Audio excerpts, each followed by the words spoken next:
I am first a member of parliament before I am deputy speaker. If the law contemplated a situation where I am gagged as deputy speaker, I would have been expected then by that law to resign like the substantive speaker does in that case. And therefore now I want to proceed to go on to support the motion, speaking as an ordinary member of Uasin-Gishu County and not as deputy speaker. I have a few points. The deputy president has been engaged in various conducts that meet the threshold for impeachment.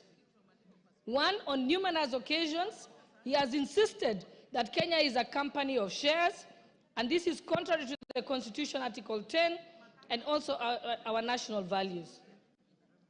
I also want to bring attention of the House that he has contravened his oath of allegiance. When he took his oath of allegiance, he says, in full realization of the high calling, I assume as Deputy President of the Republic of Kenya, I swear and affirm that I will be faithful and bear true allegiance to the Republic of Kenya. The oath of allegiance does not mention Murima, it does not mention Mount Kenya. He bears allegiance to the Republic of Kenya, not to his wife and not to his sons. So he has gone against his oath of allegiance. I also want to go on to refer to the press conference that the Deputy President held in Mombasa on the 25th of June, 2024. In that particular press statement, he distanced himself from the Finance Bill 2024.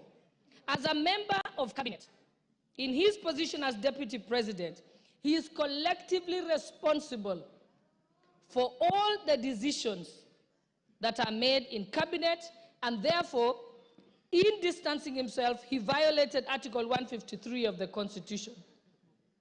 The Finance Bill, as we know, is the overarching legislative document that underpins the revenue-raising measures for the executive in order to achieve its programs. If the Deputy President did not agree with the decision of cabinet on the Finance Bill, he ought to have held his peace and his tongue or resigned as a member of the cabinet. There is no two ways about it.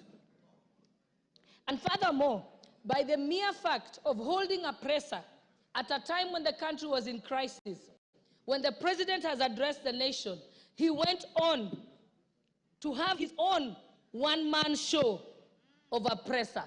That is the greatest definition of gross misconduct. It is pure insubordination. No one can do that. It is unthinkable for a principal assistant to contradict the principal. If you want to contradict the principal, you resign your position and go and contradict them from outside.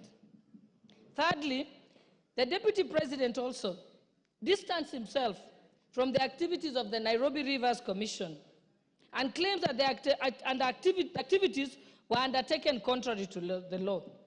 The work of the commission was again endorsed by cabinet. The government followed laid down laws regarding eviction and resettlement of members of the public. The Deputy President knows that this has been a crisis in this country and in contravention of the laws by having people living by the riparian zone. And in this year, people had actually died. And in order to prevent further deaths in future, cabinet in its wisdom decided to relocate the members of the public. And again, he again failed to take collective, did not resign, but went on to countermand the decisions that had been made in cabinet. Furthermore, he has taken an oath of secrecy and therefore cannot publicly divulge what was decided in cabinet. Again, there he has contravened the law. 4, during the press conference in Mombasa on the 25th of June 2024, the Deputy President accused the Director General of NIS of providing faulty intelligence and firing some senior officers, and most importantly, as a member of the National Security Council. Council. Under Article 240, the members of the National Security Council, at clause 2B, the Deputy President is a member. He then cannot discuss intelligence briefs that come to his knowledge during the proceedings of the National Security Council.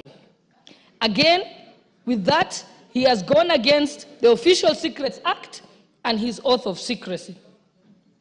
And even if he had any reservations, he has opportunity as a member of the National Security Council to raise it at the Security Council proceedings and even to raise it to the President in person, but not to come as if he's an ordinary citizen who is in the opposition and then speak about it in public. That is wrong. In fact, it is juvenile. It reveals him as a person who is unhinged and cannot control their tongue.